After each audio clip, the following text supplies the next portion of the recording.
berita.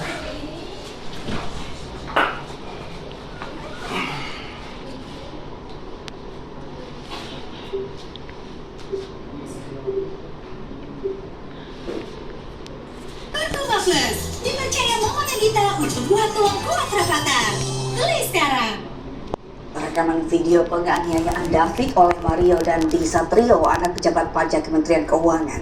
Dalam rekaman terlihat korban yang sudah tidak berdaya tetap dianiaya oleh pelaku.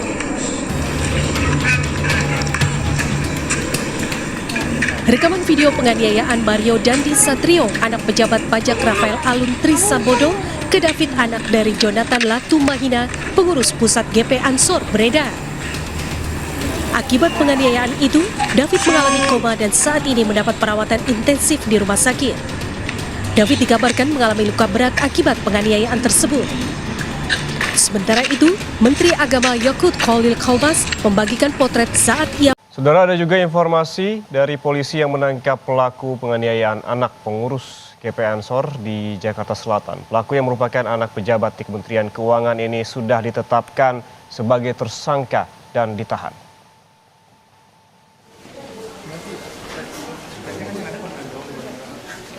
Ya, Mario Dandi Satrio, pelaku penganiayaan terhadap anak di bawah umur, sudah ditahan oleh polisi.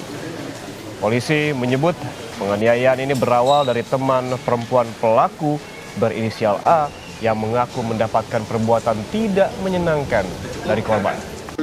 Pelaku Mario lalu mendatangi dan menganiaya korban hingga tidak sadarkan diri. Ya, keluarga yang tak terima dengan perbuatan pelaku langsung melaporkannya ke Polres Jakarta Selatan. Kata saksi berkata bahwa saudara MD diberitahu oleh saudari AG bahwa dia telah dilecehkan oleh David. Oleh karena itu, Mario Dandi langsung menindak dan langsung mengeksekusi saudara David hingga koma.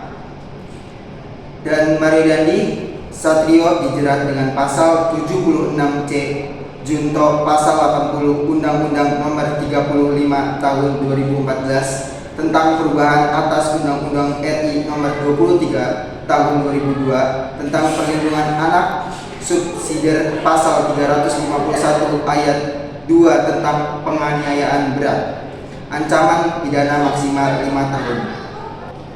Ini barang bukti yang ada di dalam TKP. Ya, itu saja respon yang bisa saya sampaikan. Kurang lebihnya mohon maaf. Assalamualaikum warahmatullahi wabarakatuh. Terdakwa Mario Dandi Satrio divonis pidana penjara 12 tahun dalam kasus penganiayaan David Ozora dan dibebankan biaya restitusi 25 miliar rupiah. Di hari yang sama, hakim memvonis Shane Lucas 5 tahun penjara karena terbukti bersalah turut serta melakukan penganiayaan. Saya nggak ada pada saat itu, yang mulia. Saya udah gelap mata pada saat itu.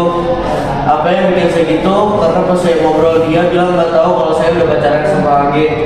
Logis saja sih. Di saat itu, saat saya aniaya, saya tidak memperhatikan kondisinya seperti apa, yang mulia. Yang saya tahu dia cuma sudah dibawa karena dia tidak ada perlawanan. Tidak ada ampun deh, dan diem doang.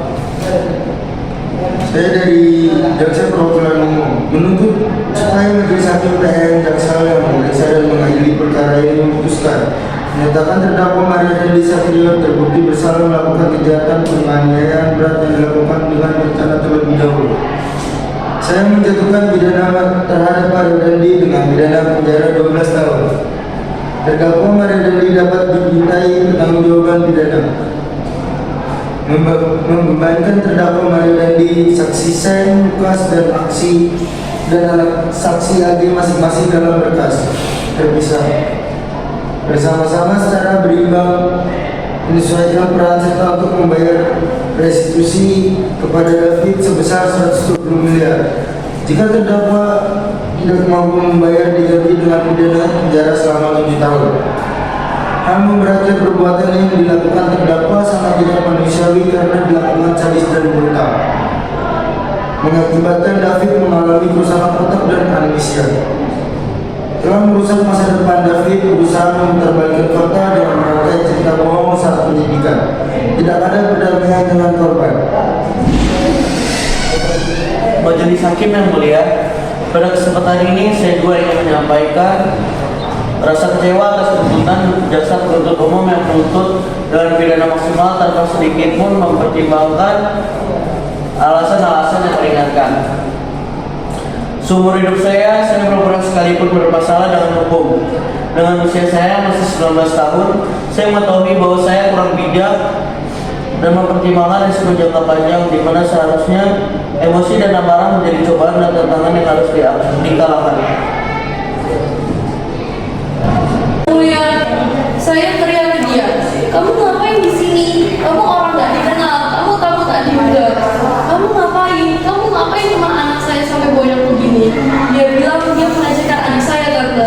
Tapi saya bilang kalau dia melecehkan adik kamu harusnya lapor polisi dong, jangan main hakim sendiri. Terus Satpam bilang, iya benar, harusnya kamu lapor polisi, jangan main hakim sendiri. Di sini darah, kuping keluar darah, bibir yang bawah sampai ke kiri, jokar ini darah semua. Hidung keluar darah. Darah. Mulut. Darah. Pelipis kanan ini berdarah, pelipis darah. Yang mulia. Bukan ya, saya